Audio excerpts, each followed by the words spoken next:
Jews are the Antichrist. They're Canaanites. Skinhead gangs have been identified in 24 states, numbering about 2,000 members. Skinheads have been implicated in at least 6 murders and scores of assaults. In Las Vegas recently, Jewish protesters picketed a skinhead meeting. The result was predictably violent.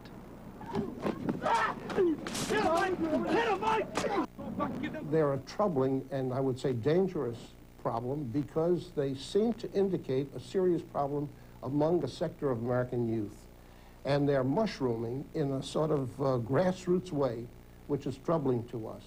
Many skinheads are products of broken homes, school dropouts, and manual laborers. What binds them together is an irrational hatred of blacks and Jews. Well, when you think about the Jews owning so many businesses that the whites should own, and all they want to do is get money from you, and it makes you mad thinking about that, and thinking about how the blacks, they're all selling drugs to everyone, little kids, and they're carrying out, they're doing drive-by shootings, shooting people. I mean, lots of people are scared. I'm scared. They're not just misguided kids. They're a serious problem and have to be taken seriously. They are kids, all right, but they're kids who are capable, as we now know, of murdering people. And the specter of murder seems to be growing. Listen to this Portland skinhead. And we used to jump in a friend of mine's van and go on a nigger hunt.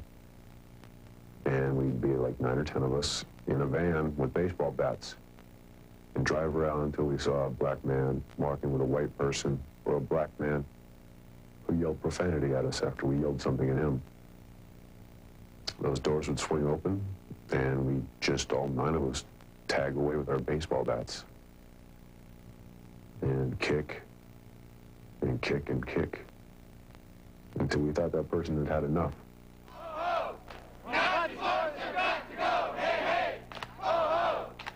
Using the chant, "Nazi boys have got to go," anti-skinhead demonstrations have begun occurring across the country.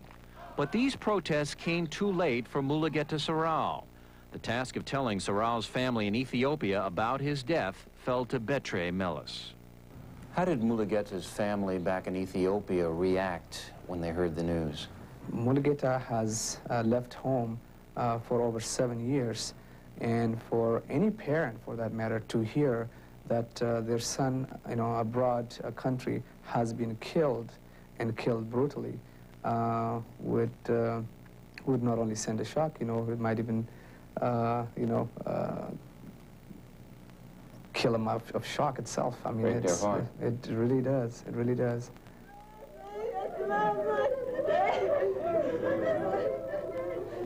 And something else was broken after the death of Mulugeta Sarau.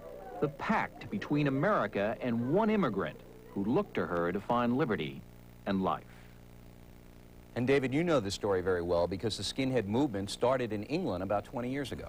Yes, naturally, I prefer to think of England as the home of Shakespeare rather than skinheads, but I'm afraid you're right, although you seem to have discovered a particularly virulent strain. It seems to be more violence here in America than skinheads in England or in Western Europe, and it may be because of the media strain, but interviewing that little girl, little I say, she was about 4'11", and watching her have no remorse after looking at someone being beaten to death right in front of her was chilling, one of the most chilling interviews I've ever done. Yes, thank you very much indeed, Bill. It's mysterious, mysterious. When we come back, an exclusive interview with a doctor in Florida who was acquitted of helping in the death of his terminally ill wife. What were your last words to one another? I love you.